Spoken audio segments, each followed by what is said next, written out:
I'd like to speak to your value core and ask what matters to you most and why. I think that I had an unfortunate channeling device.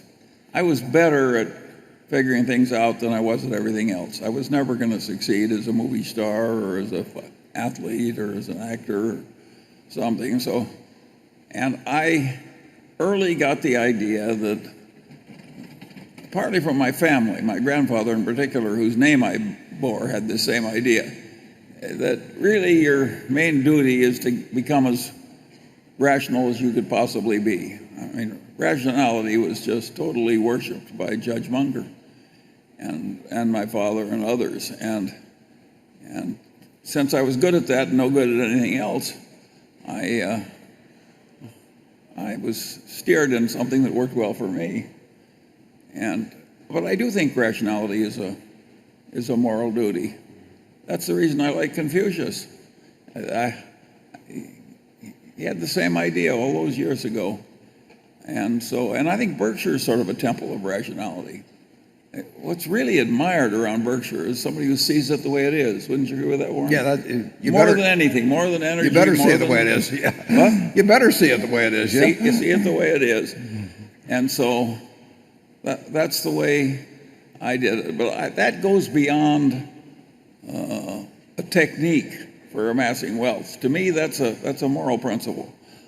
I think if you have some easily removable ignorance and keep it, it's dishonorable. I don't think it's just a mistake or a lack of diligence. I think it's dishonorable to stay stupider than you have to be. And so that's my ethos.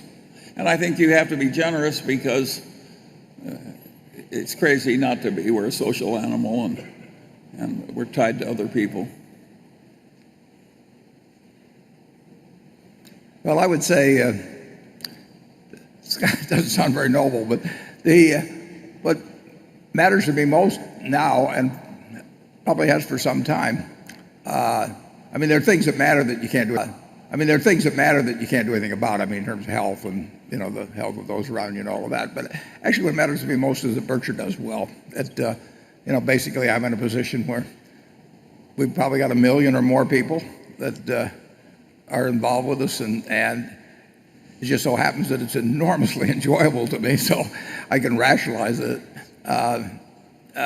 activity. But I would not be happy if Berkshire were doing poorly. That doesn't mean whether the stock goes down or whether the economy has a bad year. But if I felt that we weren't building something every year that was better than what we had the year before, I would not be happy.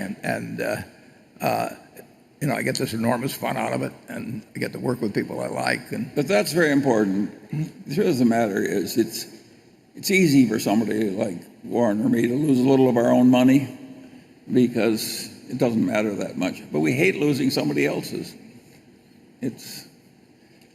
And that's a very desirable attitude to have in a civilization. Don't you hate losing Berkshire money? Yeah, it would. That would be the only thing that would keep me up at night. Yeah. We won't do it. Yeah. We can lose money on individual things. Obviously, we can have bad years in the economy, and we can have years where the stock market goes down a lot. That doesn't bother me in the least. What bothers me is if I do something that actually costs Berkshire in terms of its long-term value. Then I feel I do not feel good about life on that day. But we can avoid most of that, fortunately. We do get to pick our spots. We're very fortunate in that respect. Well, a good doctor doesn't like it when the patient dies on the table either, Not a new thought.